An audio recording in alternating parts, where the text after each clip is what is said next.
bijis Latvijas YouTube idiots, un šī ir vēl viena no tām dienām, kad es nevarēju savākt savus matus, bet to redzu, un tas ir maz svarīgi. Bet ne par to izstāsts. Šodien es sazvanījos ar Robertu Klimoviču, un mums bija telefona saruna, kuras rezultātu tu varēsi dzirdēt sekojošajā materiālā. Viņš ir diezgan pagaršs, tāpēc es viņu sadalīšu pa fragmentiem. Viņš būs iemests tautas mēdījos, un tiem, kam, protams, pacietība ļauj, kas vēlēsies to visu vienā gabalā, es iemetīšu arī pilno versiju. Tā kā tas ir jūsu izvēle, vai jūs skatīsieties to pa fragmentiem, tad, kad jūs varēsiet, vienā brīdī, tad, kad jums būs laiks. Katrā ziņā saruna bija produktīva, saruna bija diezgan interesanta, un tas, ko viņš varēja pateikt, bija ļoti klausāms.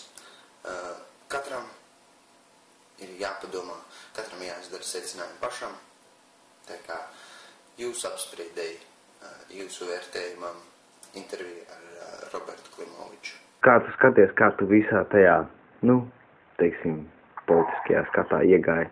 Pārsvarā no mazotnes man interesē lietas, kuras bērns interesē. Pārsvarā interesē viss, kā arī kārtot pasauli, kas tāds ir. Tad, kad es biju mazs puika, man bija diezgan viegli iestāstīt tādas visapkārt valdošās dogmas, bet augot es arvien jūtu, ka nevienmēr tas, ko man stāsta, atbilst īstenībai. Un bērnībā man liktenis bija nolicis tad diezgan ilgstošu slimošanu. Līdz aptuveni pusauģu vecumam es ārkārtīgi lielu daļu pavadīju dažādās slimnīcās, un tad pamatdaļu savas dzīves es pavadīju slimnīcās un sanatorijās ārstēt veselību. Un to laiku es vēl nezaudēju tās, kuras man bija pieejams un attīstīt tādā veidā savu domāšanu. Un kādā brīdī es atkārtu, ka man melo. Tas bija pamatskolas laiks, kad es uzgāju grāmatas, kuras nebija atļautas. Padomu režīmā bija diezgan daudz tādas grāmatas, kuras nav atļautas, kuras stāstīja par brīvvalstu laiku, kas man bija ārkārtīgi liels pārsteigums. Jo par to es biju dzirdējis ļoti maz no saviem vecākiem par šo laiku. Bet tajās grāmatās es atradu ļoti lielu informācijas daudzumu, kurš man pārsteidza. Izrādās ir bijusi Latvija, tāda zeme, kurā ir bijis pavisam citādāk nekā tajā laikā, kad es dzīvoju, un es ieinteresējos tajā pavisam citādāk. Lai noskaidrot, kas tad ir bijis, ar aizrautību un lasīju visas atpūtas, kuras līdz manim nonāca, un dažādas citas grāmatiņas, tā skaitā skolas grāmatas, mācību grāmatas, un sapratu, ka ir kaut kas tāds, par ko man nestāst, un tas radīja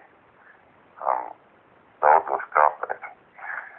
Un tāds ievadams es sāku kritiski uztvert to, ko es dzirdu ikdienā caur mēdījiem, un censties vienmēr meklēt alternatīvas informācijas avotus. Īpaši pēc tam, kad es sapratu, ka tik tiešām ir ļoti daudz kas tāds, ko cilvēki vispārēji domā citādāk nekā tas ir patiesībā. Viņi ir diezgan pārliecināti par to, ka tas tā ir. Pēc mazliet skatoties virsū kaut kam, neredzot to patieso būtību. Un tā es turpināju vēl šobrīd. Te es gribu tev paprasīt, pieņemsim, ja tev paprasīt, tu aprakstīt tagad, jā? Cilvēki, kas, teiksim, nav pamodušies vai neredz to vai tā. Kā tu aprakstīt, kas šobrīd notiek uz doto brīdi pasaulē?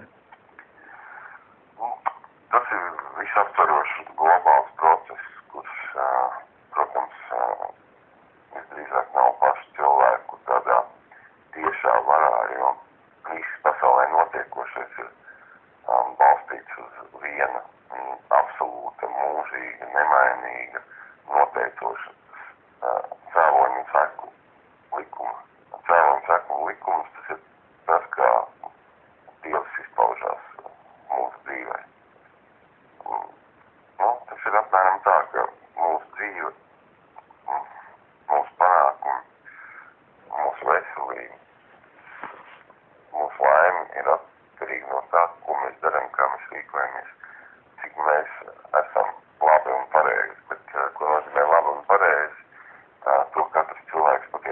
nezina, jo jūt.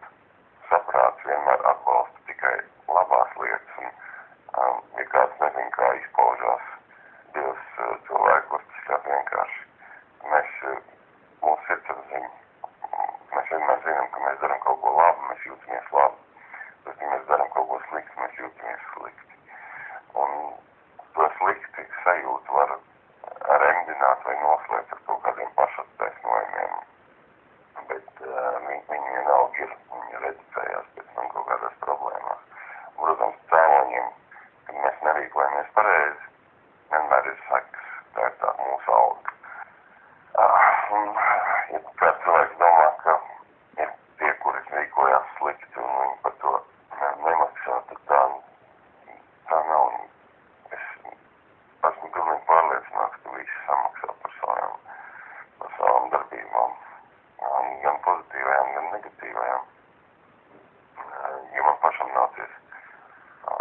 Un katrs pats sev var uzdot jautājumu, vai tās sliktās lietas, par kurām katrs no mums zina, vai tās ir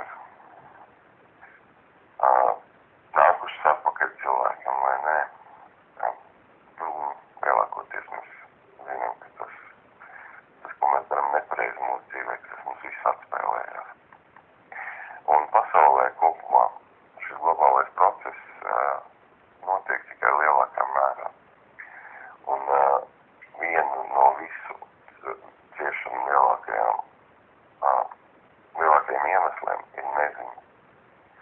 Neziņa un maldi. Tas ir viens no lielākajiem ciešanu iemesliem. Cēloņiem jau nezinot, kā darbojas vispārējie kosmiskie visumi, dievišķie likumi. Bieži vien cilvēki nezina arī to, kā darbojas tādas sīkākas lietas. Nezinot to, ļaudis dzīvo nepareizi dzīvi.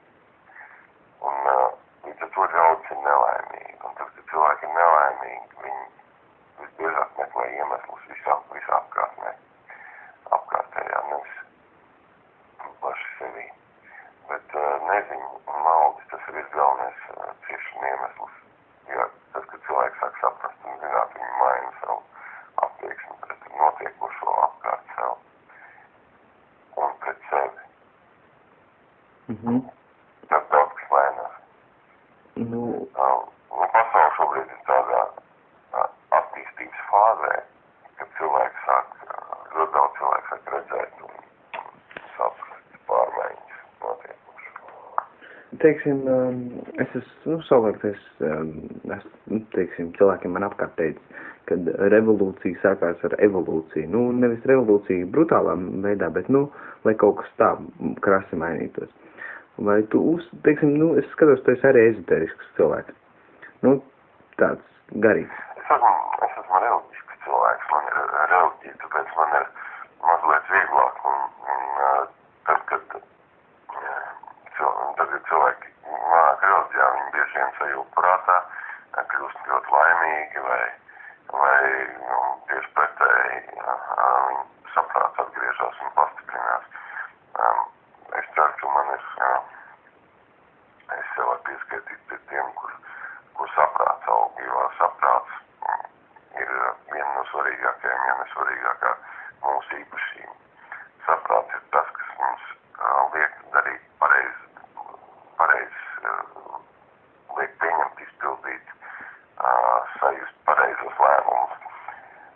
Saprāts un prāts ir divas atšķirīgas lietas. Krieviski ir viegli saprast, viņiem ir un razum. Razum ir no raz. Divi vārdi, tad ir divas zilpas, pareizāk sakot, kura kāds ir savs vārds. Razum nozīmē vienreiz, Saprāts ir tas, kurš mūsos izpaužās domā, kura parādās vienreiz un kā pareizā doma un prāts ir tas, kas projicē dažādas citas. Tur var,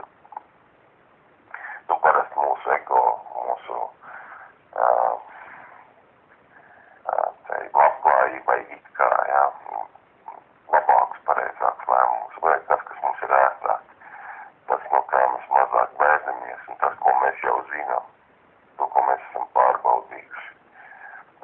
saprāts ir tas, kas dod mums pareizo lēmumu. Un ikdienā ieslīgstot prātagojumos dažādos un tajā, kas mums ir ērtāk, mūsu saprāts zūd, un mēs sākam pieņemt mūsu prātu, ar prātu balstīts lēmums, kurš mums praktiski nekad nedod pareizos lēmumus, pareizos dod saprātu.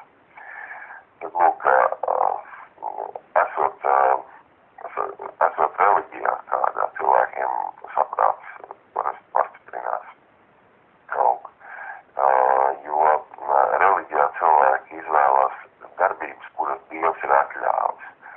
Un praktiski nevienā reliģijā nav kaut kādas tādas sliktas darbības, tādas nesaprātīgas. Lai gan drīz nevienā. Pārsvarā reliģijas ir vērstas uz mīlestību, uz otru cilvēku pieņemšanu, sevis pieņemšanu, uz kalpošanu augstākajiem mērķim, kas mūsu dzīvē ir, jo mēs visi saprotam, ka mēs visi nomirsim. Nav vienam šaubu par to, vai varbūt maziem bērniem ir šaubas, ka viņi nomirsis. Bet liela izaugot mēs saprotam, ka visi mēs nomirsim, un arī pasauli vienā dienā beigsies, nebūs mūžīgi. Tas ir muļķības, ka vienā dienā beigsies, un ja to mēs saprotam, tad ejot caur šai laicīgai dzīvei, mums parādās jautājums, kāpēc mēs esam šajā pasaulē, kāpēc mēs šeit esam nākuši, un kāds tad visam ir jēga, ja tāpat viss kādreiz beigsies. Un tad, kad šis jautājums sev ir uzdots, tad daži cilvēki mēdz paskatīties debesīs tālāk un saprast, ka visiem panākumiem, visām laimēm, visām nelaimēm es pienāk gals. Un vienalga, vai tas ir pārdzimšanas teorijas piekritējis vai nē, tu saproti, ka atrasties uz šīs zemes ilgstoši nav nekāds jēgas. Pat garīgie līderi un cilvēki, kurš ļoti pareizi dzīvo, viņi mēdz gribēt pēc iespējas ātrāk pamest šo mūžīgās pārdzimšanas apli, lai neatgrieztos visu laiku uz zemes. Tagad, redzot to globālo kopējo cilvēku ceļu gājumu un paskatoties uz visu notiekošo tā, kā no malas mazliet var ievērot, ka visu laiku notiek tā dažādu kustību miedarbība. Un šobrīd tā ir iznīcības liberālismu miedarbība un uz pretēji reliģisko radikālismu miedarbību, lai dažādu šo te plūsmu miedarbību mēs visu laiku varam redzēt, ka tā cīņas starp vienu un otru plūsmu, viņi visu laiku notiek, un viņi kaut kādā veidā cilvēks virza un attīsta visu cilvēks kopumā. Šis laiks ir ļoti interesants, šis ir pārmaiņu laiks. Vot tieši tā es gribēju pateikt, piemēram, ko tu domā par to? Tā kā, citi to uztaisīja kā pasaules galabumu un tā tālāk, to maija kalendāru sakrā, bet, paskatoties, ka viss progresē, skaties, nav cilvēkam laiks tā kā mentāli progresēt, evolvēt. Es to varu pateikt to, kas daudziem ļoti nepatiks, bet ja mums kaut kas nepatīk, mums ir uzreiz jāuzdod jautājums, kāpēc. Bieži vien mums nepatīk, ka citiem ir labāk tikai tāpēc, ka mums pašiem ir sliktāk. Es nesen skatījos interesantu lekciju, kur Jevgenijs Augsts stāstīja par to, kāda ir izveidojusies monetārā dolāra sistēma, kurā arī mēs atrodamies un kā nauda cirkulē. Faktiski, kā daži džeki jau apmēram 100 gadus monetārās piķi drukā. Viņiem tas ir atļauts, ja tu sāks drukāt naudu, tev uzreiz ieliks cietumā, bet viņiem tas ir atļauts un viņi drukā un izlaiž caur visu pasauli, no papīriešiem uztais naudu. Dabū resursi. Jā, un dabū resursi. Tad, lūk, beigās, tad tie zālē sēdošie, viņi teica, jā, bet tie mūsējie, tie jau ir nopirkti. Un tā, viņš pateica, viņš pateica, bet jebkur jau ir nopirkts. Un, piemēram, tad mēs pazīst daudz čekus, kas nav nonākuši, kas bija pirms saimas, un tad, kad viņi nonāk saimā, ar viņiem visiem notika viens un tas pats, viņi pēkšņi mainījās un kļūst citādā. Diezgan tās lietas notiek traks, un tas notiek ar visiem, vēl gan drīz ar visiem, un vienīgais, kurš, manuprāt, bija citādāks, tas bija Edgards Svetlovs, kur es personīgi pazinu, bet, tas bija tāds ar varas spiedlogu un spiedienu un pārbaudījumiem pārbaudīts valsts vīrs, bet arī viņam bija jāaiziet caur dažādām šīm evolūcijas, politiskās evolūcijas fāzēm. Pārējie visi tos, kurus es personīgi pazīstu, un es tādu visās šajās apjaunotajās, tā saucamajās saimās ir bijuši daudz. Bet viņi visi pirms saimas un saimā ir ļoti mainījušies. Un tas augsts konferencē viņš tā arī pajautāja cilvēkiem. Viņš faktiski viņš pajautāja, bet pateica, ka jebkur var nopirkt un katram ir cena. Un mēs, jebkurš no mums nokļūstot tajā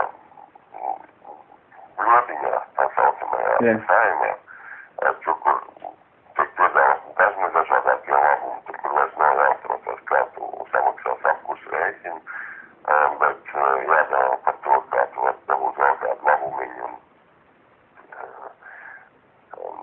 Tajā brīdī mainās, ja? Vienmēr es teicu, ka pārdušies, nesakrot izsalkušo un bagāties nemaz.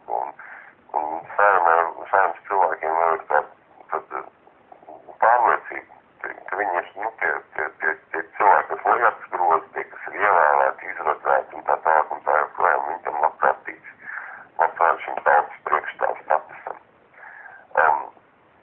Un viņi ļoti mainās. Tie cilvēki, kas ir manipulējumi, jo vara, ja viņi nav balstīti uz garīgām vērtībām, un Latvijas parlaments nav garīgi cilvēks sanākšana. Mums nav, piemēram, kā Irāna ir reliģiskais līderis augstākais, kurš pasaka, vai tas ir atbilst vai neatbilst Dieva priekšrakstiem, tā reliģijai, kur ir mums vispār nav vienotas reliģijas Latvijā. Tad viņi pilda tās reliģijas funkcijas un ir tajā egregorā, ko mēs varam saukt par naudas un varas egregoru, kas būtībā ir pretējs labajam. Un tieši tādēļ, jebkurš no mums nokļūstot tajā sistēmā, atkarībā no mūsu garīgās izaugsmes pakāpes ātrāk vai vēlāk tiktu samalts naudas mašīnā, un mēs darītu tās pašas lietas, ko dara tie cilvēki, un mēs vienkārši nokļūtu, tādās, un ja kāds domā, ka es tā nav, tas ir pilnīgi naivi un muļķīgi, jo viņš vienkārši nepazīst sevi, nepazīst cilvēcisko būtību. Un tas nēmums dažiem pāriet, dažiem vienkārši viņš nostiprinās uz laiku. Joks to arī teica, ka katram ir cena. Ja es te varu piebilst, pieņemsim, man arī ir sanākusi saruna, tā kā tu saki, kad tieši par šito tēmu, kad cilvēki, pieņemsim, daudz ir tā, ka fanātiski viņi saka, ja mēs nomainīsim saimu, tad viss būs savādāk. Un tad es viņiem pievedu piemēru, saku, klausies, ticēt, ka šitā sistēma, kas ir izveidota, mainīs šo pašu sistēmu, ir tā kā cerēt, kad banķieri aizejot pusdienās paprasīs Zaglim, lai pasargā banku, ja, un viņi atgriezīsies un banka būs vēl ar visu zeltu, naudu un tā tālāk. Ja. Te es gribu tev uzprasīt jautājumu, tas, teiksim, ko tu domā par cionismu? Teiksim, jo tas ir tā kā, cik es vismaz saprotu, tā ticība materiālām vērtībām, tas ir būtībā tas cionisms un dažādas ar to saistītas organizācijas un vēsmas ir varas noturēšanu pasaulē, varas noturēšanu pārējām tautām un labuma. Cionisms ir apmēram tas pats, kas nacisms, ļoti līdzīgas ideoloģijas, viena ir atzīta par noziedzīgu, otra savulaik tika atzīta par noziedzīgu, bet 90, ja nemaldos 3. vai 92. gadā, pēc tam, kad apvienotajās nācijās Amerikai, Izrēlai un dažām valstīm, vēl vairākām valstīm, kuras faktiski tilpta cionismu no spārnu politiku, bija vairākums ar šo te no saucamo apartīdu rezolūciju, kur pielīdzināja cionismu apartīdam vai rasismam, viņi atcēla. Bet cionisms 20 gadu atpakaļ skaitījās noziegums, tāpat kā noziegums skaitījās, piemēram, homoseksualitāte.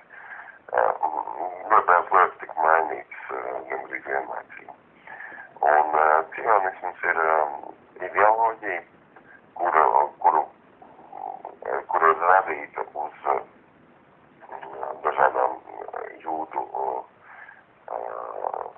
reliģijas un jūdu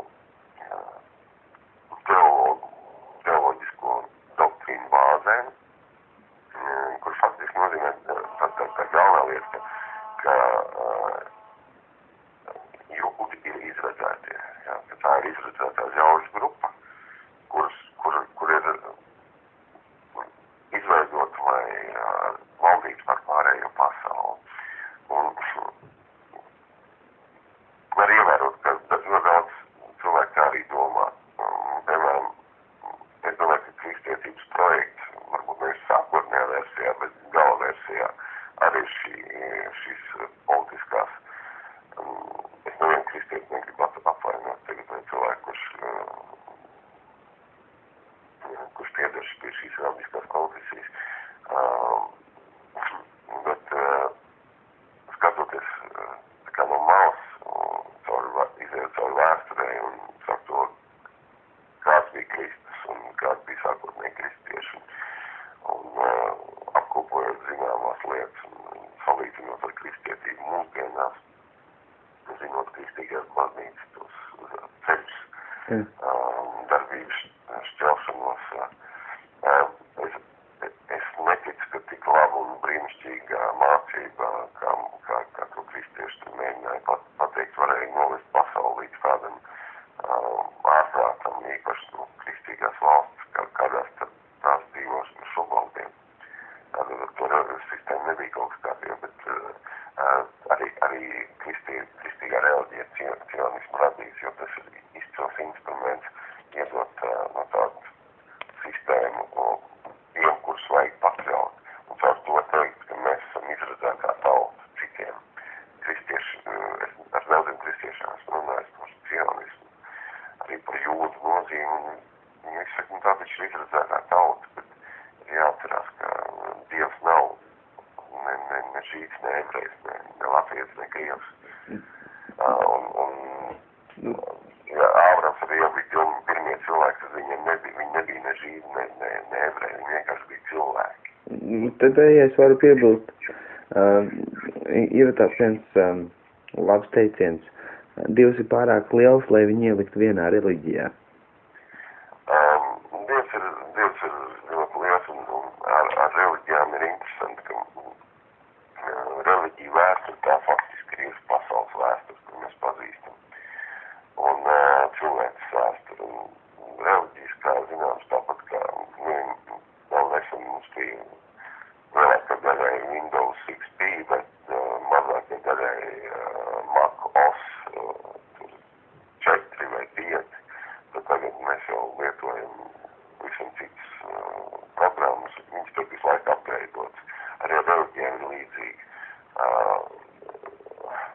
Izpratni par labo un ļauno cilvēkam tika iedot jau no paša sākuma. Tas Dieva likums, un ja cilvēki būtu iepildījuši vienkārši Dieva paušļus, Dieva likums, kur visur ir, jebkurā reliģijā noformulēts vienā kā pozitīvās, negatīvās darbības, otrā kā likuma, kā paušļi, tad mums nevajadzētu nevienu citu likumu. Mums vienkārši nebūtu vajadzīgs nekas cits, varbūt kaut kāda tur instrukcijas, jā, bet kas ir atļauts, kas nav atļauts un viss. Bet, principā,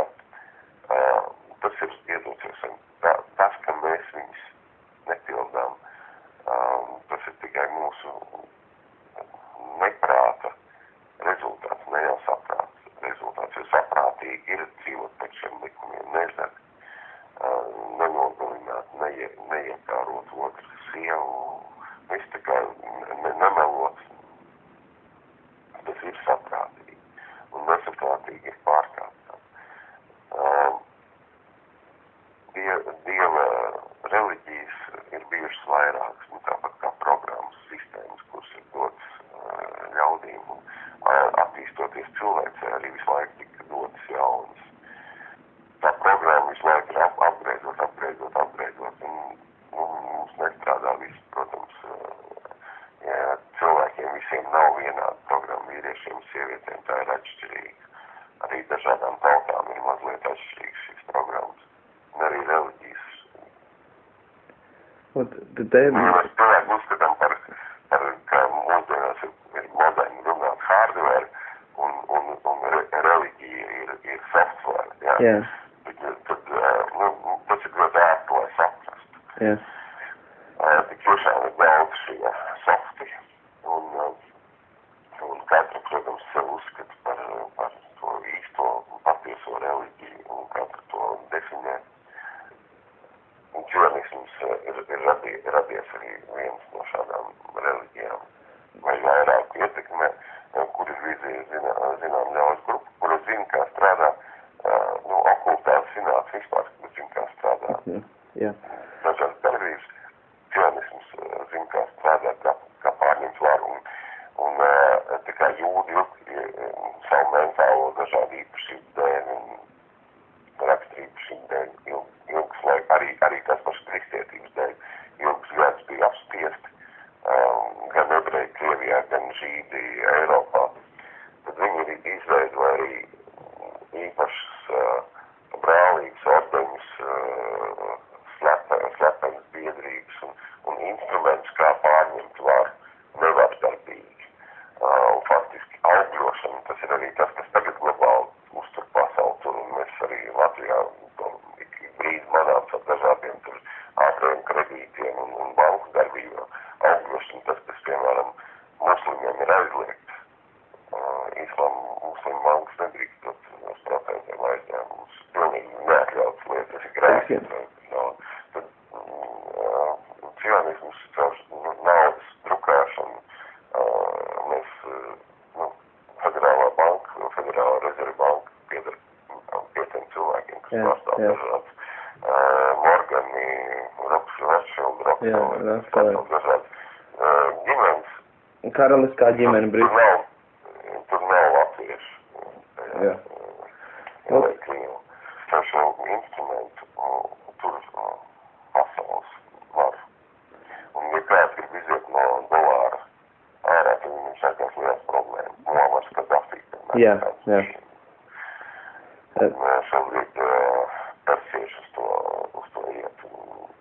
Mēs uzreiz zinām, ka viņi ir sliktie puikas visai pasaulē. Jā. Te gribu piebilst, ja mēs runājam par cionismu, ja, un, teiksim, Izraēlu un viņas visu to vēsturi un tā tālāk.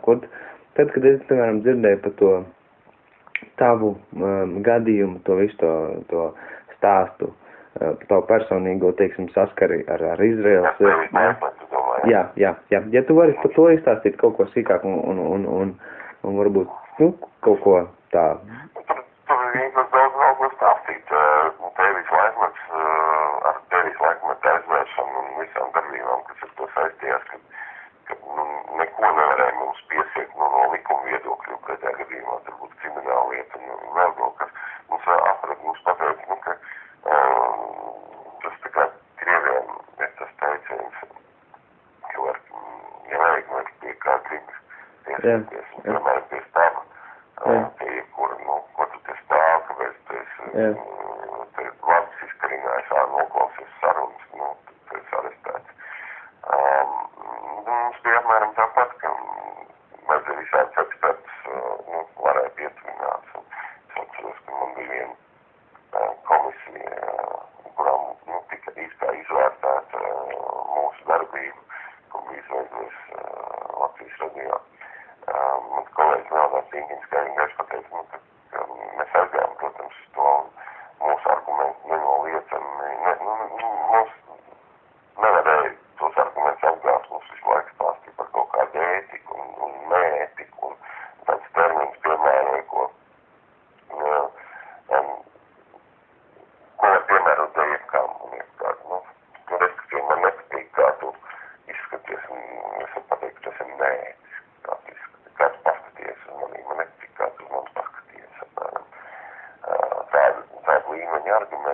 bet mans kolēģis Leonārds Inkins, viņš teica, mēs jau esam atnākuši uz vietu, kur viss ir skaidrs un viss ir izlēmts un skaidrs, ka šis raidījums tiks aizslēgts. Viņš jau to teica no paša sākuma, tāpēc mūsu raidījums tiks aizslēgts un es neticēju. Vēl, protams, es tā, nē, viņš taču redzējis, ka tas ir vienkārši tiek ceļu pasts un to jau mūsu brālīgs žurnālists, viņš neviens nepiedalās. Viņš taču redzējis, ka tiek klāta brīvība un preses brīvība tiek vienkārši tāpat aizslēgta. Un tik tiešām sākotnējā brīdī vairāk kolēģi žurnālisti saštuši nogrāvās, bet tad viņi saprast, un viņiem tik pateiks, ka nevajag par to vajag daudz runāt, nevajag par to bļaustīties. Un, zin kā, tev arī tur ir jāstrādā, un tā, tie džeki nepareizi dara, viņiem nevajag to ļaut. Un arī tas mūsu kolēģu izmisuma gāviens, un paldies tiem visiem cilvēkiem, kuri par to ziņā viņš arī apkūs. Un, piemēram, teiksim, tas tev tāds... Ieslīgt tajās kolēģiālajās lietās, un man sākotnē likās, ka visiem tiem žurnālistiem, ka viņiem visiem vajadzētu tikai celties kājās un teikt, jo tu vari būt nākamais, kuram aizvērs mūti aizblāz visiem, un daudz viņam tās mūtis tiek aizblāzt, kur ir neatkarīgi kaut kā runā, vai kā. Un es tik izsaucu uz Latvijas radio, un diezgan brīvā intervijā arī pateicu dažas lietas, kas saistās ar šiem pašiem jautājumiem, kuriem mēs runājam, jo tas puisis, kas tika intervijā, kurš man uzaicināja un intervijā, viņš tika iesaukts Fikšņa kabinetā un viņam tik ilgi skalots vazars, bet tur viņi nevarēja izmest, nebija tik daudz par ko, jo viņš jau nebija gaidījis, ka es tā runāšu, un viņš skaidroja pateikt, ka viņš jau tur tā īpaši nepiekrīt un tā. Bet šajā sistēmā ir cilvēki, kur ir sistēmas cilvēki, kurus var jāaicina uz visiem tur mēdījiem, televīzijām, kur uztur to ilūziju. Jā. Kaut kādu tautas svaru, un cilvēki domā, ka viņi ietekmē kaut kāds process, un kur uztur ilūziju par to, ka melns patiesībā ir balts, un balts patiesībā ir melns. Un ja parādās kāds, kurš neuztur šo ilūziju, tad viņš vairāk tur neparādās. Sistēma norganizēs. Tevis Maismans bija ļoti lielisks piemērs tam, ka programma, kurā vienkārši cilvēks atcerējās savu sapņu stāstījumu un tika runāts tas, ko oficiāli nedrīkst runāt. Tā tika aizslēgts. Brutāli. Un tev, ja tu piedalīsi Siksnim, Latvijas radio ģenerāla direktoram, viņš teica, nē, viņi nav aizslēgti, viņi ir vienkārši uz laiku apstādināti un noteikti būs un tiks malots, tiks atrast citi cilvēki un tā, un tās pilnīgs muļķības, jo Tevis Laikmans bija mans Leonārds Inkins prezentēts raidījums, un tas ir mūsu autortiesības, un līdz šā dienai neviens radio nabā nav to izdarījis, kaut gan Madars Čamdies, gan Fiksnes teikuši, ka būs tiks atjaunots un to var atrast Googlē. Puspīlīs melo, viņi to drīkst darīt. Tie, kuri ir varā, viņi drīkst melot. Latvijā tā izsan bijis. Piemēram, ja tu esi islāma reliģijā, tu nedrīkst melot. Bet, ja tu esi Latvijas varā, tu drīkst melot. Tā ir vēl atšķirība. Bet islāms skaitās slikti, un tie muslimi, tie teroristi, tie vēlnie cilvēki, kas mums te ļoti ir nevērtīgi, kas ir tie vērsti, tie ir labi.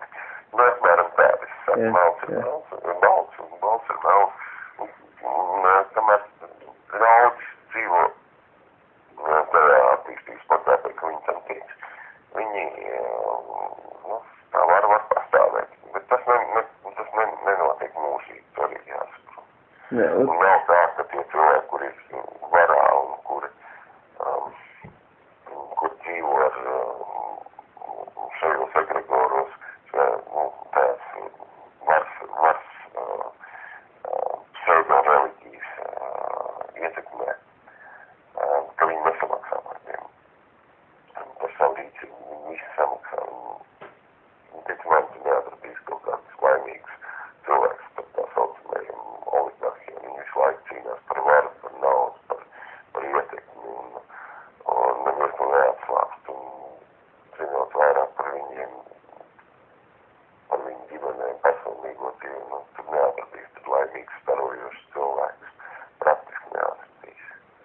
Bet, Jā, starp uzņēmējiem vēl kaut kādiem, kuri veiksmīgi uzņēmēji, labi cilvēki bijuši, tur var atrast cilvēks, kur ir starojoši gaiši cilvēki.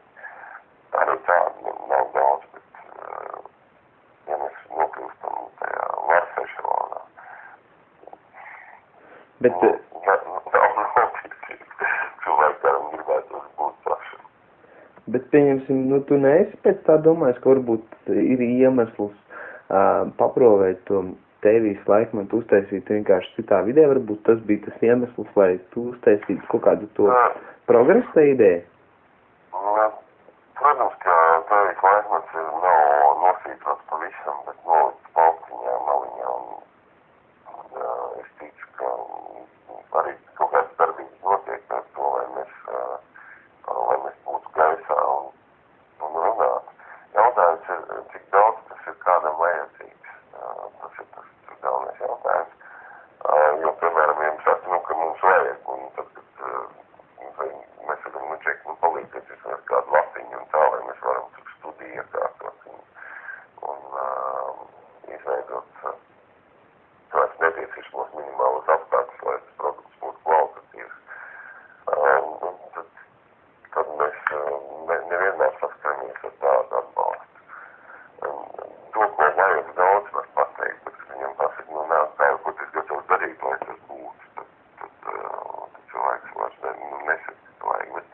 Bet viņš jau ir dievziņā, un ja jābūt tēvijas laikmetam, tad viņš noteikti būs. To nevajag uztraukt. Te par šito visu to atmodas kustību jautājums. Ko tu domā dotajā brīdī pa atmodas kustību, teiksim, tu pamani, kad cilvēki mostās, nemostās, teiksim, kādi tevi novērojumi tā sakarā? Es skatos uz latviešu tautu kā ķīnieši, tādās simtgadu kategorijās, jau 10 gadu kategorijās, un ja mēs paskatāmies simtgadu kategorijās, tad mēs redzam vienu lietu.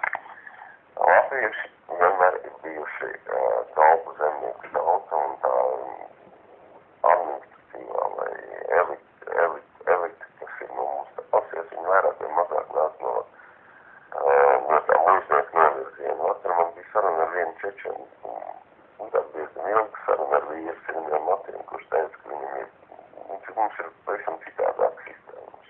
Mēs esam pilnīgi citādāk. Kāpēc? Tāpēc, ka mums ir no mazotnes iekotēti, ka mēs neesam kalpi, nevienam nekalpojam. Mēs visi esam vienmēr bijuši brīvi cilvēki. Mums nav bijuši dzimtļaudis. Un katrs čečens zina savu ģimeni 10 pakāpēs, 10 paudzēs. Kurš Latvijas zina savus vecākus 10 paudzēs? Un par visu ir kolektīva atbildība, par visu atbild ģimeni. Mēs konkrēti cilvēks ir, piemēram, kāds uztaiks kaut kāds kreņķis, jā, vai kaut ko tādu, kas nav atļauts, kāda amorāla darbība, par to atbild visa mana ģimene. Skatot visi mani radinieki, jo tas tur ir no tiem, un jebkurš no viņiem ir atbildīgs par viņu darbību, un tur ir tā, ka tur ģimene var atteikties no tevis, un tas ir pats ļaunākais, kas var notikt ar cilvēku, ka ģimene no viņa atsakās, jo viņi nekas vairs neaizsargā, vienīgais, kas tev aizsargā ģimene. Tāpēc čečeni simtiem gadus nevar izmīdēt, un arī tagad tur Krievi nevalda, Krievi vienkārši viņiem ir iedevuši daudz naudas, un viņi tagad ir pateikuši, pakarojām mazliet, tagad atpūtīsimies, saņemsimies spēkus. Bet pašā Čečenijā tur ir, savu, vienkārši var pārņēmis ir cits klāns, un tie paši Čečeni, viņi jau tur, tās lietas nosaka. Protams, dziedot Putinam patīkamas dziesmas, viņi to visu dara, bet Soma arī ļoti ilgstoši dziedāja Padomju Savienībai patīkamas dziesmas, kaut gan karā, viņi faktiski zaudēja, neskatoties uz kritušo skaitu. Viņi dziedot Padomju Savienībai patīkamas dziesmas, tajā pašā laikā bruņojās, uztaisīs spēcīgāko Skandināviju armiju, totāla aizsardzības sistēmu un ražoja un tirgoja Padomju Savienībai, faktiski dzīvoja ar viņu naudu. Tā kā latviešus skatoties tādās 100 gadu kategorijās, mēs redzam, ka es redzu, ka latviešu tauta ir bijusi zemnieku kalpu tauta, un tas tāda arī šobrīd latvieši ir, tāpēc mēs te, paskatīs uz Dambrausti, kāds viņš ir kungs. Jā. Kāds, viņš no skolas solā, ceros blakus sēdējā. Tā ar Dambrausti bija vienā klasē? Es ar viņu biju ne tikai vienā klasē, kādu laiku es sēdēju pie viena galda ar viņu, un diezgan tādas, teiksim, nejaudlagie draugi mēs bijām, bet labās attiecībās, jo viņš nebija tas puisis, kas bija klases priekšgalā. Nekad. Viņš nebija tas. Viņš ir tāds kluss džeks, kurš labi mācēja pildīt savus matemātikas uzdevumus, bet priekšgalā viņš nekad nebija līderis. Viņš arī tagad nav līderis, bet viņš ir lielisks izpildītājs, kurš pilda to, ko viņam uzliek. Latviešiem nekāds domā, ka ir latvieši kaut ko nosaka. Tā ilūzija, pirmkārt, ir latvieši šeit nenosaka neko, pilnīgi neko. Jā, varbūt savai zemē kāds ārzemnieks nopērk, varbūt to viņi vēl nosaka. Un principā arī nē, jo latvieši un vispārējā. Bet lūk, tajās 100 gadu kategorijās var redzēt, ka latvieši ir tāda cietēja tauta, kur visu laiku ir pa brīdim kaut kā pieceļās, saņemās, kaut ko izdara pamēr, un tad atkal iet lejas līdz. Tā bija 19. gadsimtā, Dziesmu svētki vispārēji atmodu uzplaukums, čeki brauc jūrā, sāk būvēt kūģus, kas viss izpaužās 5. gadu revolūcijā, kas tiek apspiest atkal kaut kādu 11 gadu, un tad karš, kurš to tā cirksteli un mobilizējas. Nācija izveidojās tāda kvintesence, drosmes un pretestīgas kvintesence latviešu celnī, kurus izmanto atkal ebreji. Pavisam vienkārši izmanto nopērk algoņus, bet viņi atgriež otrādi, kā viņi esat Krieviju visu. Un atkal ir 20 gadiņi, kad ir kaut neatkarīgi valsts. Ja mēs paskatāmies dziļāk, tad mēs redzam, ka Latvija tāda, viena neatkarīga valsts, viņi faktiski nekad nav bijusi. Ja mēs neņemam Kurzemes hercogisku periodu, kas arī bija vasari valsts, nebija gluži neatkarīgi. Bet ar daļēju autonomiju. Tas faktiski mūsu valstis, mums visspēcīgākais ir bijis, tad, kad mēs esam bijuši konfederācijā. Tas ir nenoliedzami, jo Līmonijas laiks ir vienīgais, kad Latvija ir bijusi spēcīga pasaules kontekstā, toreiz jāsaka Eiropas kontekstā. Tā bija valsts, kur reizinājās visi, gan Krievi, gan Eiropas valstis, reizinās Līmonija. Tas faktiski ir vienīgi, jo tam tā bija ļoti interesanti, tā bija diezgan demokrātiski garīga valsts.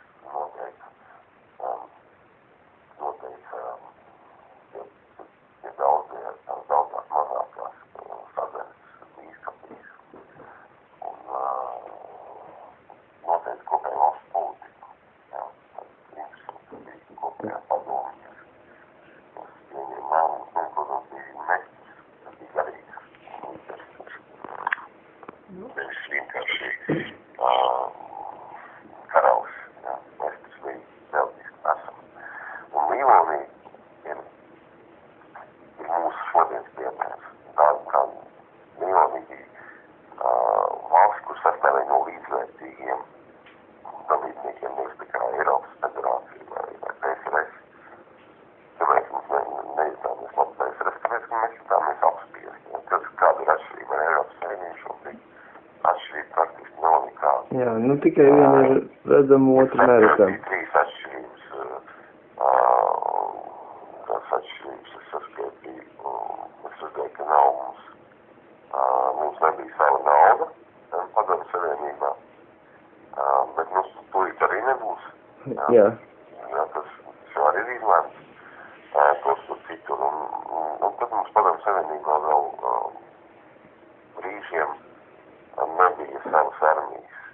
Šobrīd arī nevar teikt, ka mums ir armija. Tu nevar nosaukt par armiju. Tagad principā tās atšķirības praktiski nav nekāds to, kas bija PSRS, no kurienes mēs beigām. Tu vienkārši bija tas austrumkaimiņš un tie tā saucamie barbari un tā. Un te, tā civilizētā tā saucamā Eiropa, kur mūs apēd ar, kur tāpat pavērt ir latvieši, un ko viņi tur Anglijā dara, ir balti vērki, vai citi Eiropa, kur strādā pie bargiem kungiem. Ja tev es drīkst iestarpināt, es šito definējumu parasti salīdzinu kā tās abas savienības un atšķirības viņās ir pat iekodētas vārdos. Padomju Savienība, politiskā okupācija, Eiropas Savienība, ekonomiskā okupācija. Jā, ekonomiskā, politiskā, tā citādāk veida okupācija. Mums laikot kā cita, tad lūk, latvieši, ja mēs paskatāmies tajā vēsturiskajā kontekstā, visu laiku ir sacēls, latviešiem ir bijis ārkārtīgi neproporcionāli, apmēram līdzīgi kā varbūt netiek izteikti, kā šīdien loma pasaules vēstures procesos, jo latvieši ir piedalījuši praktiski visās lielākajās pārmaiņās kaut kādā veidā. Latvieši ir bijuši nozīmīgi, un mēs arī varam atrast latviešus vispēdās viss sarežģītākajās struktūrās, struktūrās, kuras nav saistītas ar Latviju, Amerikā, mēs varam atrast latviešus NASA zinātniskajos centros, un tas potenciāls garīgais jau cilvēkiem ir ļoti liels. Tas latviešu kopējais nozīmīgums pasaules visā plūsmā vēsturē ir ar kaut kādu noslēpumu un atslēgu. Bet latviešiem ir viena liela nelaime tā vēsturiska atmiņa, kas, piemēram, ietekmē ļoti, ļoti negatīvi nāciju, kas bremzēja. Ja žīdi to ir iemācījušies un izdarījuši secinājumus un pateicoties tiem viņi ir paņēmuši diezgan lielu varu un šobrīd vēl pagaidām to notur. Tomēr tas nav mūžīgi un ilgstoši. Latvieši šo savu vēsturisko pieredzi aizmirst un Milonijas laiks netika pierakstīts. Mums nebija rakstības un tādas lietas toreiz. Ja mēs meklējam konfederāciju, mums tā nenoliedzami, jo piemēram Latvija pret Krieviju tik tiešām nav nekas, bet Baltijas valsts tā ir vēl viena Somija. Jā. Un kā mēs redzam, Somija ir pret, viņi var cīnīt pret Krieviju, un Somija mums ir brīnišķīgs piemērs. Gan politiski, gan ekonomiski. Somija latviešiem brīnišķīgs piemērs, un līnodī mums ir piemērs. Un Šveices konfederācija mums ir piemērs, kur arī līdzvērtīgi partneri. Ja, Šveica ar visu savu potenciālu viņi nestājās Eiropas Savienībā. Nestājās. Nevajag viņiem to. Kaut kāds teorētiski viņi varbūt varētu būt ieinteresēti kaut kādā lielākā tirgu un vēl kādā. Bet šveicieši ir valsts, kur sen ir izveidojušies un kuriem to nevajag kā Luksemburgai, piemēram. Man vēl kaut kam.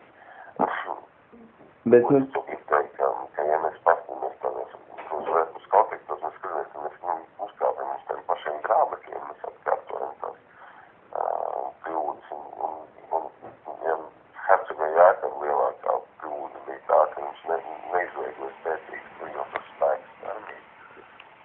No šodien mēs varam pateikt, ka viņš neizveidoja, viņam bija tāds faktas cilvēki, vismaz vai viens pulks, kas nodrošināja, kas bija vairāk tikai regāli, nevis karaspēks. Viņš paļāvās uz laikus to, ka viņš ir Latvijas, viņa aizstāvēs. Mēs līdz šai dienai neskatāmies, mēs saprotam, ka tad, kad mēs esam paļāvušies kaut kādiem svešiem spēkiem, Ulmans arī paļāvās uz svešiem spēkiem, tie, kas kā leģionā mežā paļāvās. Kaut gan ne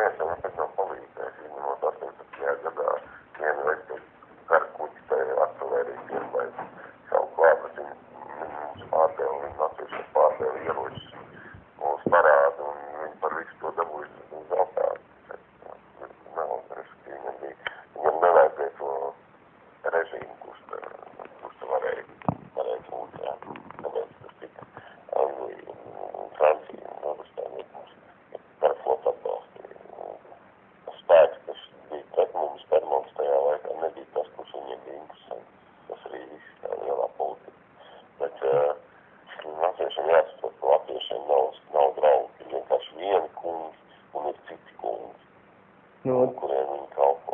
Teiksim, eiro sakarā. Piedod, es pateikšu, Jā. nekur nav teikts, ka tie, kuriem kalpo tagad, ir labāk par tiem, kuriem kalpo. Nē, tieši tā. Eiro sakarā, ja es tev drīkstu uzdot jautājumu, kā tu skaties, tu zini, teiksim, elites izmanto to taktiku, problēmu, reakciju risinājums, ja?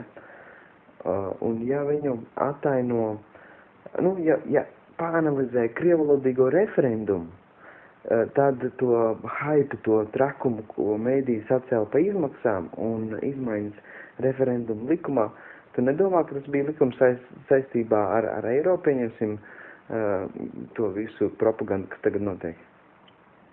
Nē, es tādā plāksnē gluži nedomāju, kaut kā Kimot Linderman izrunājot to visu vēstursgaidu un tā, paskatoties nākotnē, dotajā brīdī, teiksim, nevis baigi tālāk, bet, teiksim, kā tu domā, kā izspēlēsies pasaules tā visa ģeopolitika nākošajos 2-3 gados? Es domāju, ka redzot to, ar kādu spāru un joni aug islams Eiropā. Piemēram, šobrīd Dānijā, es vakar runāju ar muslimu no Dānijas, viņš teica, tā aizbrauks uz Dāniju, tu jutīsies kā islama valstī. Sievietes staigā piesakas, pieklājīgi, un 250,000 mazajā Dānijā, 250,000 muslimu. Somijā 50, Zviedrijā 200, es nezinu, par Norvēģiju. Tā ir tās ziemeļu kandidāti. Lielbritānijā arī es zinu, ka ir liela, es neteikšu procentu, bet arī tur Moskvas ir visās vietās. Jā, tas islams ir strauji izplašās, faktiski. Es domāju, ka tas ir vienīgais, kas var nostāpties pretīm sionismu, tas vienīgais spēks, tai naidu un iznīcības, jo kristietība to nespēja. Tas ir redzams, acīm redzams un skaidrs, tā baznīca ir tā ir, un mēs visi zinām, kāds baznīcas ceļš un izaugsme un noriets un darbības, gan iekšienē, gan ārienē. Te pieņemsim atsaucot. Šobrīd islāmu cilvēki pieņem jau tajā dzīvojot tajā ārprātā, neprātā, nesaprātā, materiālismā, viņi jau nejūt laimīgi, viņi meklē izēju, meklē no tā visu. Un tad, kad viņi ir meklējuši ilgi dikti un nav atraduši, tad daudz no viņiem ieraug. Te ir gaisma, te ir labi.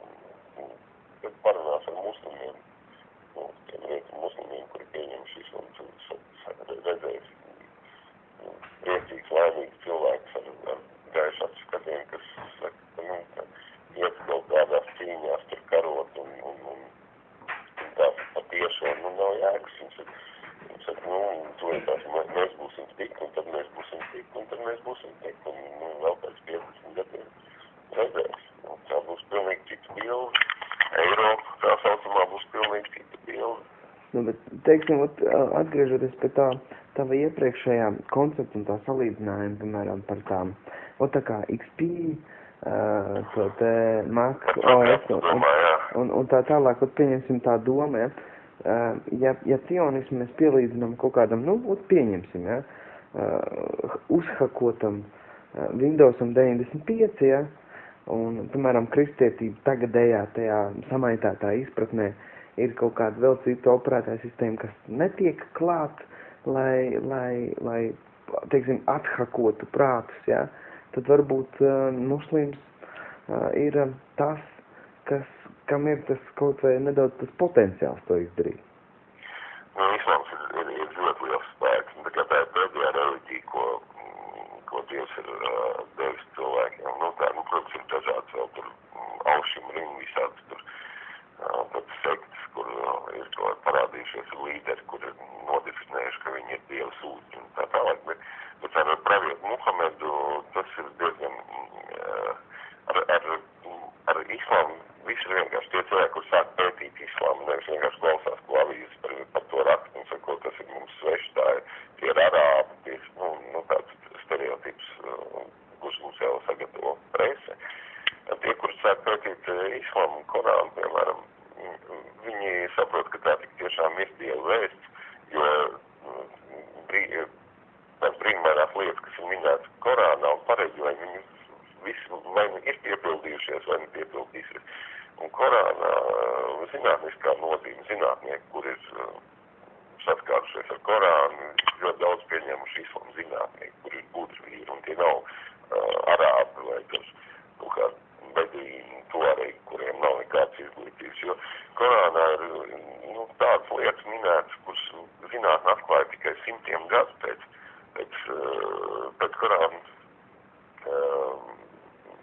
Korāna pieņemšanas. Pravietis Muhameds, piemēram, viņš nevarēja zināt, kā izveidojas cilvēka embrijs, kā cilvēks izveidojas, kurš kauls pirmais veidojās. To medicīnu uzzināja tikai pagājušajā gadsimtā, bet Korānā tas ir uzrakstīts jau 1400 gadu gandrīz atpakaļ.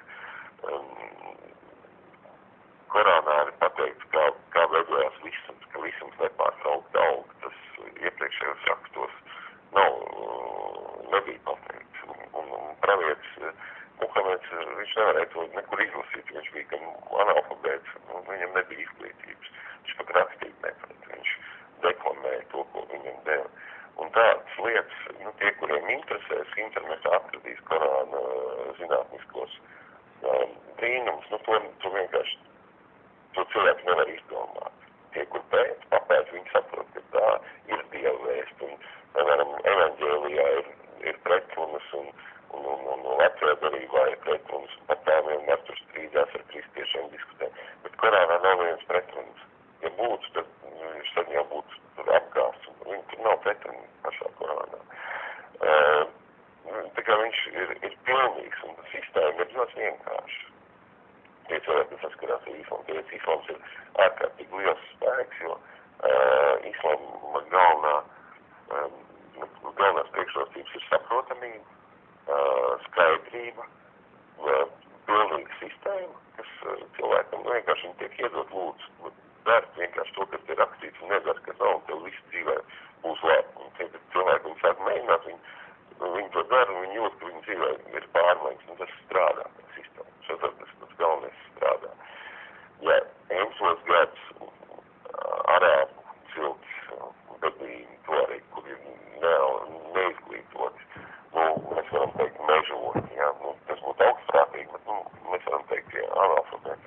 Un cilvēki ar pilnīgi temperamentu, ja viņi ir izdzīvoši, viņi viens otru nav nogalinājuši, un dažādi citādi tur izturējušies, tas tikai pateicoties islāmam. Neviens cits spēks viņus nevarēja noturēt, jo tas tautiņas, kas tur dzīvo, viņu izglītības un kultūras,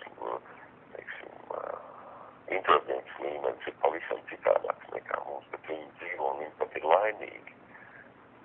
Neskatoties to, ka viņi dzīvo daudz lielākā nabadzībā un viņiem nav tāda tehnoloģijas sasnieguma, kāda ir pie mums. Tad, lūk, islāms ir ļoti liels spēks. Un to mēs šobrīd redzam. Tas faktiski ir vienīgais, kas visam tam ārprātam var nostāties pretī. Ko tad muslimi, ko tad viņi grib būt labi cilvēki. Tas arī viss. Ko tad viņi prasa morāli. Viņi jau neko citu neprasa. Viņi prasa, lai nebūtu piedaudzīgi un lai neaugļot, neaizdot naudas, lai cilvēki nespēlās kazino, lai cilvēki nedzērstu. Mums taču tas, kas mums ir paši čečeni vai vakar pēc, un taču paskatieties tie latviešus sevi, kas jūs vienkārši degradējaties. Jūs reāli degradējaties. Jūs nācīt, vai tu esi redzējis piedārušos čečeni, vai tur tādu, kurš spēlē kazino. Es neesmu redzējis. Arī neesmu redzējis būdams tādās diezgan daudzās izklaidas vietās, ka tur nāktu daudz muslīmu. Protams, ka ir cilvēki, kuri piedzimuši kā muslimi, kuri nedzīvo kā muslimi. Tādi jau ir, un tāds vēl viens vai divi tādi ir vairāk, īpaši Eiropā. Bet šobrīd islamam ir, tas islāma spēks izpaužās lielā atzimšanā. Un arī Latvija drīz to sajūtīs. Un es gribētu teikt, ka paldies Dievam, tāpēc, ka man godīgi sakot, man nav alternatīvu, es neredzu, lai latvieši paglābtos kā tauta. Es neredzu nevienu alternatīvu šobrīd. izpētot visas iespējas un, nu, vienīgi karš, bet cik mēs esam, nu, mēs diezgan ātri paliksim, tad paliks tikai tie, kas pakļausies pārstākam kārtībā reizi un piemērosies. Nu, tad kā tu redzi, piemēram, kā attīstīsies tad politika, ekonomika, nu, tīri paskatoties, ja tev būtu kristāla bumba, ko tu viņā domā ieraudzīt? Tīri fiziskajā plaknē. Es domāju, ka ilgtermiņā, ja mēs runājam, ka politika attīstīsies, mainoties, nu, sabiedrībai garīgi, sabiedrība mainīsies garīgi un attīstīsies arī politika. Tā saucamā žīdu holokosta, homoseksuālismu kārts, nu, ar visiem tiem, liberālisms, nu, tas arī bijis pasaulē vairāk kārt vēsturē. Viņš pats sevi sadedzinās. Nu, tas ir apmēram tā, ka cilvēki lieto alkoholu, viņam tas ir paķis.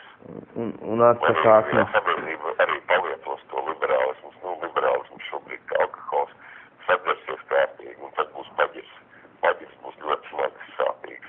Bet paģirās cilvēki arī mēdz attīrīties un piekrīt kaut kāds pārmaiņa, lēmums, kur ir vērsts uz pārmaiņām. Tieši tādu pašu pārmaiņu ceļu viņi meklēs vēl vairāk cilvēki, viņus meklēs reliģijās, un kā Liels Tolstojs teica, ka katra saprātīga cilvēka dzīves neizbēgams mērķis ir islams. To Tolstojs pateica 19. gadsimtā. Žaks Juskus sev kaut ko līdzīgi pateica 20. gadsimtā. 21. kaut ko līdzīgi pateica Mels Gibsons. Es domāju, ka islams augs ļoti attīstīsies Eiropā un mainīsies ļoti daudz. Mēs redzam, islams vispār mainās šobrīd pasaulē, pārņem varu un tās revolūcijas, un kad tiek glābta režīma, kas sadarbojās ar naudas mašīnu. Un naudas mašīna pat dažs no gādējiem sākumā atbalsta. Tas ir ļoti liels pārmaiņu laiks tagad jānāk, un es domāju, ka būs arī, vēl būs kari un asins izliešana, bet šobrīd Persija ir Irāna ir ļoti liels spēlētājs, kur sankcijas nav vājinājušas, bet tieši otrādi stiprinājušas, kur militārais potenciāls ir ārkārtīgi liels, viņam blakus ir Pakistāna. Šobrīd Ēģipte, mēs redzam, ka muslimi saprot, ka viņiem nav jāstrīdās savstarpēji, un tur ir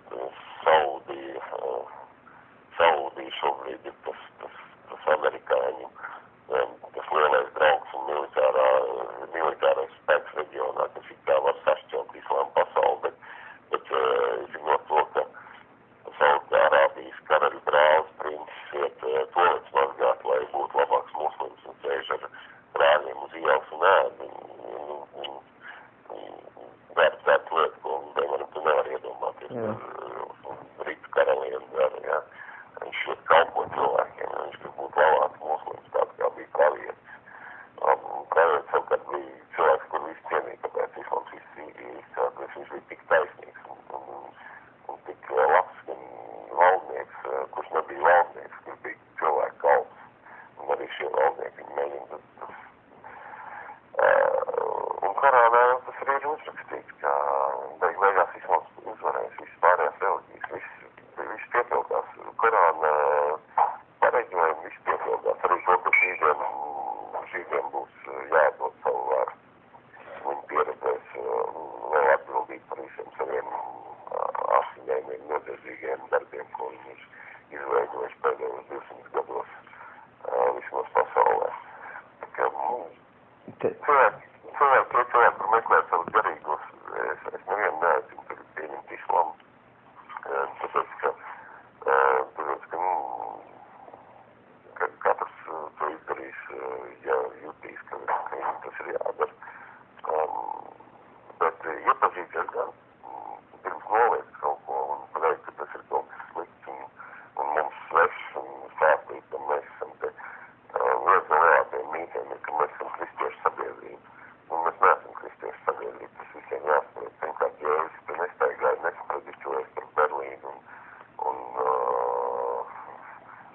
mušļiņiem, jā, pa vidu.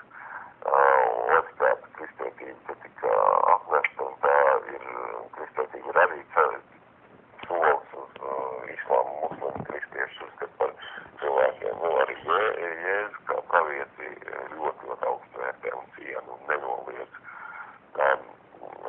Bet mūsu sabiedrība nav kristiešu sabiedrība, tad to ir uzreiz jāsaprot, tie cilvēki, kas jau sauc par kristiešiem, lielākā daļa no viņiem kādā vienreiz pat neaiziet uz baznīcu, un tos postulātus, kas ir kristiešiem, arī nepild, tās ir 2 lūkšanas vismaz dienā no rīta un vakarā, un Dievu baukšana dzīvošana saskaņā ar Dievu dotajiem likumiem. Šeit nav kristiešu sabiedrība, šeit ir liberālisma, indas savindēta ļaužu kopu, kuras reliģija ir dzīves, nauda un seks. Teiksim, šajā laikā, tu teici par tiem kariem, jau, kad tu domā, ka noteikti būs kāds konflikts un tā tālāk. Ja savalk to visu kopā pieņemsim, ar Amerikas to parādu, ar to kad turpinās naudas drukāšanu vienā laidā un tā tālāk, ja mēs vēl pieskaitām to, kad Amerika tagad cenšas atbruņot savējos pilsoņus, un kā tu noteikti zinās, pirms katra holokausta parasti, teiksim, nācijas atbruņo savu tautu, tad tu nepieļauj, ka tas varētu būt tas viens tā kā no pirmajiem soļiem tajā, angliski sakot, endgame'ā? Jā, Amerika sākās ar pilsoņu karu, un es domāju, ka pilsoņu karu arī beigsies, jo Amerikā arī tas pārmaiņas, kuras notiek, viņas nav redzamas, bet notiek, jo cilvēki, viņas tik ilgi baros ar hamburgeriem un stāstiem par pasaules policistu un misiju. Es Amerikā esmu bijis 5 vai 6 reizes, un es esmu redzējis to nāciju, kurā man negribējās nevienbrīd būt amerikānim.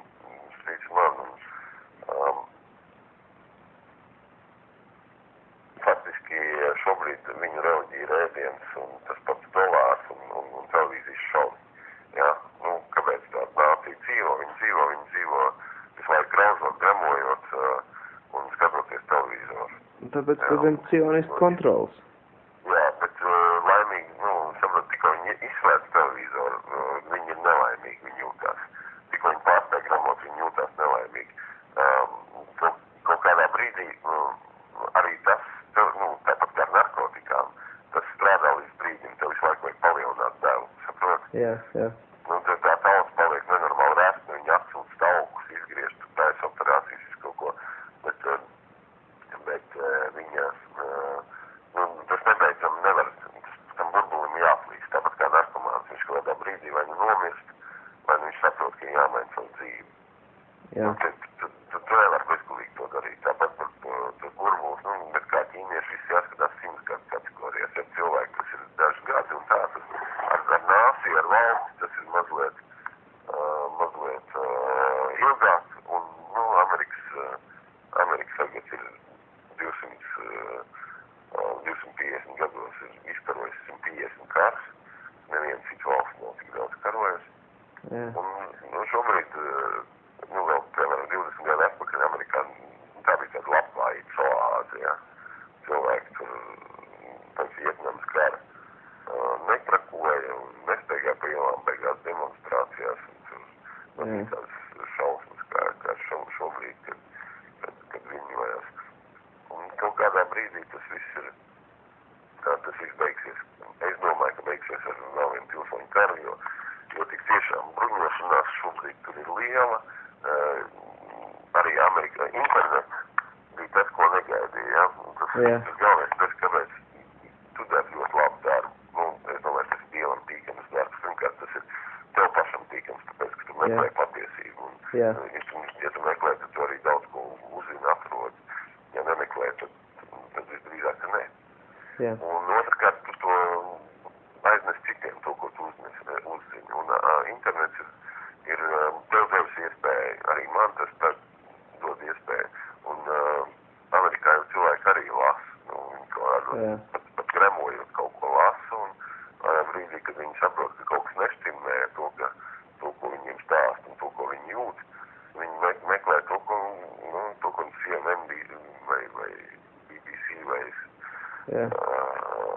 NBC un CNN. Viņiem nestāst, viņi meklē tajos vēl nenobloķētos YouTube kontos un citur internetā ir grāmata, kuras ir sarakstījis gudri vīri, kurās viss ir argumentēts, ka viņi saprot, ka viņiem melo.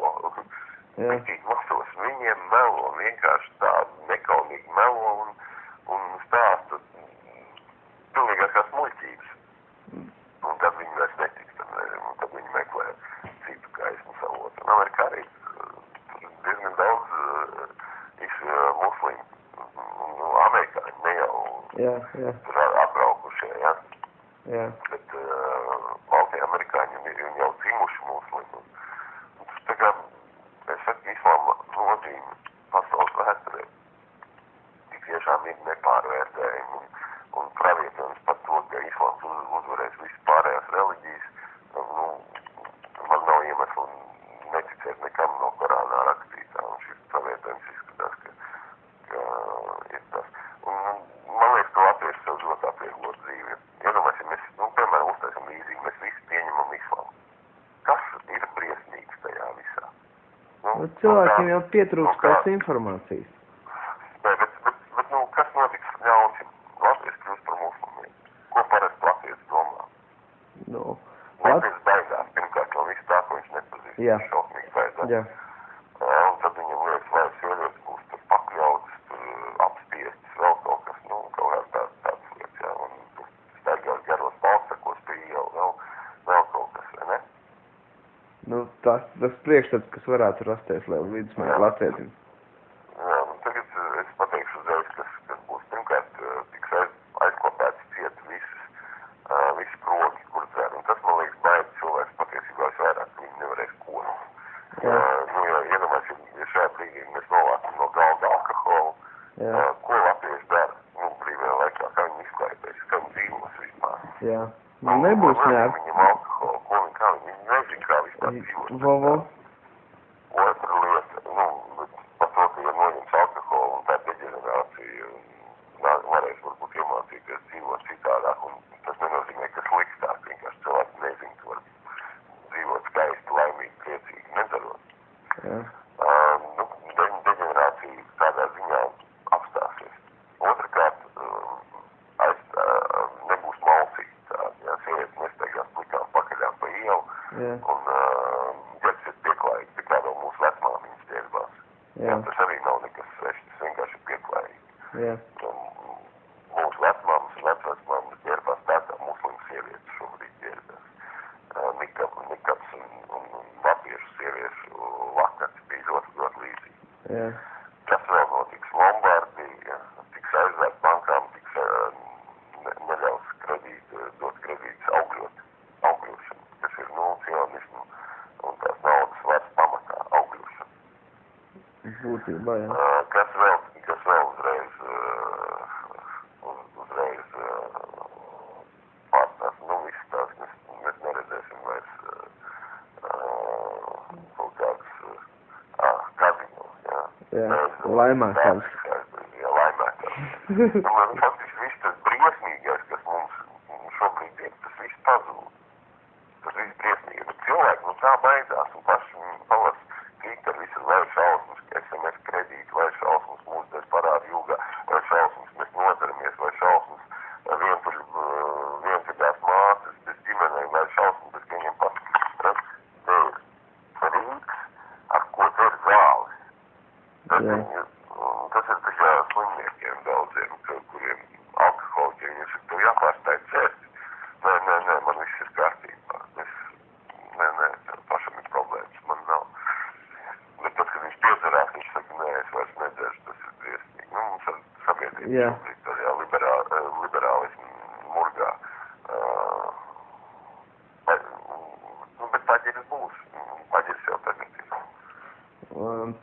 Es jau domāju, ka jāievada viss šitas te tā kā tādā beigu fonā, jo mēs jau esam... Jā, es tikai gribētu tev uzprasīt uz beigām, kas būtu tavs novēlējums, motivācija latviešiem, aktīvistiem, jauniešiem, kas varbūt nav pamodušies? Nu, pirmkārt, kurus tu gribētu uzrunāt un kā tu gribētu uzrunāt?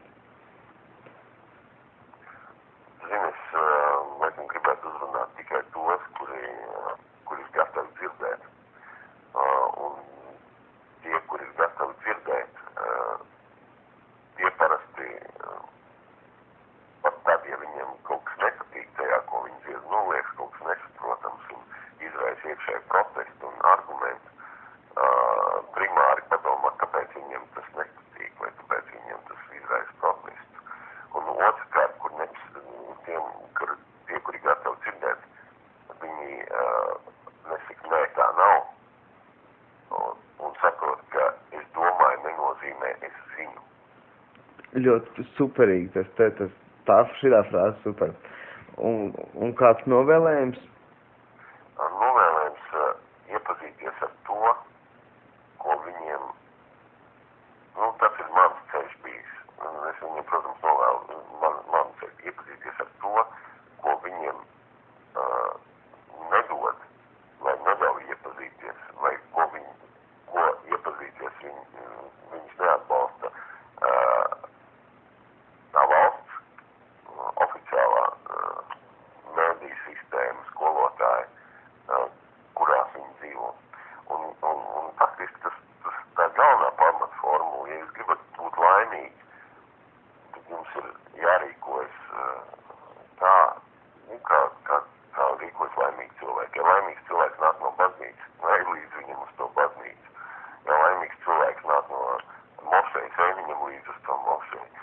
Ja tu gribētu būt laba ģimene, tad tev ir jāprasa padoms tiem, kuriem tās labās ģimenes ir, kā viņi dzīvo, kā viņi veido attiecības. Ja tu gribi būt bagāts, tev jāprasa padoms tam, kam ir bagātība, lai rīkotos tā, kā viņi rīkojās, kādās naudas lietās.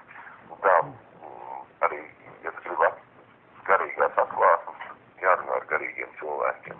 Ja, un draudzībai ir jābūt balstītai uz garīgām vērtībām, tām jābūt balstītai dievdēļ, nevis naudas dēļ, seksa dēļ, vai tur kaut kāds labuma dēļ. Tad tas ir pavisam cits kvalitātes draudzība un dzīve. Tie, kas ir gatavi klausīties un dzirdēt un noņemt brīvus no acīm, rozā vai melnās, tiem es gribu pateikt, meklējiet gaismu, nemeklējiet gaismu tumsā. Jūs dzirdējāt interviju ar Robertu Klimoviču. Ceru, ka jums patika. Izšķaujiet vai nu uz augšu, vai nu uz leju. Pārpostojiet to, atstājiet komentus un sekojiet mūsu lapā. Linki nobeigumā. Čau!